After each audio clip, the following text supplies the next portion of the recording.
اللهم لبيك لبيك لا شريك لك لبيك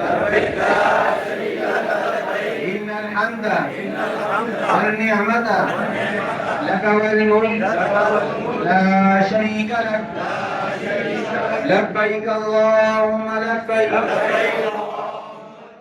یہ مدنی مسجد سے میرا یہ سلسلہ 2005 سے شروع ہوا جو اس وقت 2025 سے مسلسل چلا آ رہا ہے الحمدللہ.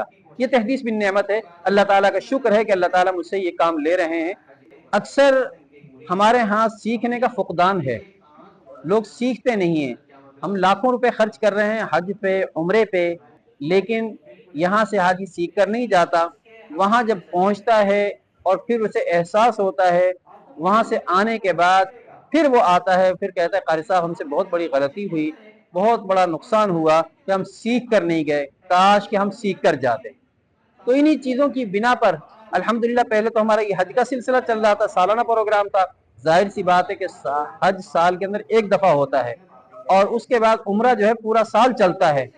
تو اس وجہ سے ساتھیوں کے مشورے کے ساتھ، مسجد انتظامیہ کے مشورے کے ساتھ ہم نے یہ طے کیا کہ ماہانہ پروگرام عمرے کا بھی چل جائے. تو الحمدللہ تقریباً 8-10 سال سے ہمارے عمرے کا تربیتی پروگرام بھی ماہانہ شروع ہے. سیکھ کر جاتے ہیں، اس کے بعد پھر جب واپس آتے ہیں تو اپنے تاثرات مجھے اس انداز میں دیتے ہیں کہ ہمیں بڑی خوشی ہوئی، آپ نے جس انداز سے ٹریننگ کروائی ہے ہمیں وہاں پہنچ کر ایسا محسوس ہو رہا ہے کہ ہم ٹریننگ کرتے ہوئے یہاں موجود ہیں. وہاں کے نظم و ضبط کو برقرار رکھا جائے. جو سعودی قوانین ہیں کوشش یہ کی جائے کہ ان قوانین کو توڑا نہ جائے، قانون شکنی نہ ہو. میں یہاں اکثر حاجیوں کو کہا کرتا ہوں تم میں سے ہر جانے والا پاکستان کا سفیر اور پاکستان کا نمائندہ ہے.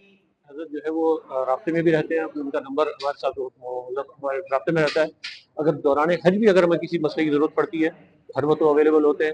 کسی بھی ٹائم پر کوئی مسئلہ پیش آ جائے تو مسئلہ بالکل ہم سے پوچھ سکتے ہیں. الحمدللہ ایک عرصے سے کافی عرصے سے یہ پروگرام جاری ہے ان کا.